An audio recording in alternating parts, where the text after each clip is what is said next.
Hello there, this is Overflow, and today I'm going to be covering Fedora 37. So this is definitely a polishing release, but since it's a new release and I'm a pretty avid user of Fedora, I think I'll cover it. So, a quick story with what happened today. So, basically, I was distro hopping like I usually do because, I was trying to do something else. And I've eventually thought, like, hey, what if I install Fedora again? Because I've had a pretty fun experience with Fedora. And so I tried to install Fedora Silverblue, which didn't work great. For some reason, the OS tree installation kept failing, so I just switched to normal Fedora. Anyways, so here are my thoughts of what I think about this new release. So, first thing is that this is finally using the 6.0 kernel. I remember being on Fedora 36 and watching them drag out the 6.0 kernel release for so long, but now that they have it, I'm so glad because Fedora now just finally, quote-unquote, just works on my system. I don't have to grab out a secondary keyboard, plug it into my laptop, and try and upgrade to kernel 6. It comes with kernel 6 out of the box. Most things about my laptop work on it, which is absolutely awesome. Another thing that I'm kind of worried about now is that apparently they just didn't install H.264 by default on the system, which sucks. It was some weird thing where Fedora trolled themselves by removing the codecs because they were scared that they were going to get sued, but nobody actually sued them. So now every single distro is removing the codecs, which sucks. And it did take me an extra minute longer to install OBS.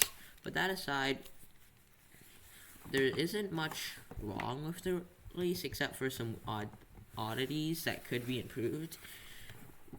So if you ever heard of a theme called ADW-GTK3, what it does, it ports the GTK theme from libvita over to normal GNOME. So let me just turn it off here for a second.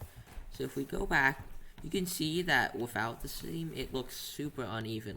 The edges are there's shadows, and it just looks, compared to something, if we pull up a native libvita app, you can see that the design style is so much different from each other of GTK3 versus GTK4 that it kind of feels odd for a distro like Fedora that's focused on polishing that they don't include this theme by default.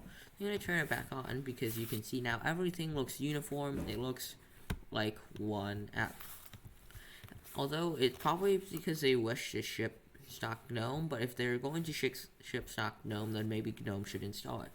Another thing that I find kind of annoying about GNOME is that they don't have these buttons, which is why I've never minimized OBS while I was talking.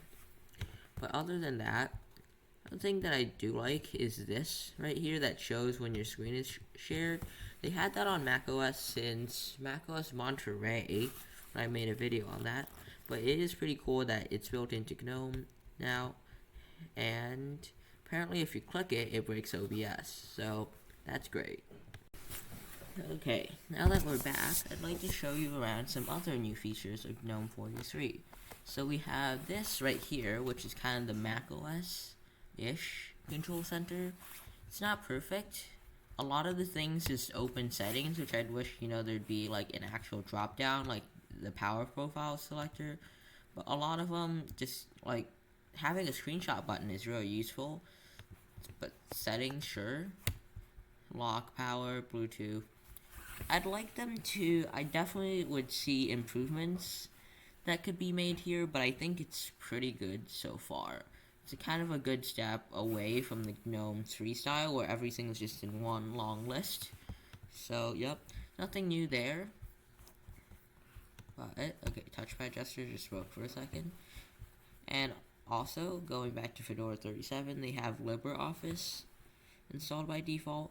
It's not a lot of bloat, but it's more than what I would expect.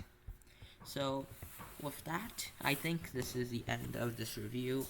To wrap it up, I think it's a great polishing release, and I'd love to see Fedora improve and get on new technologies that they that are improving the Linux community.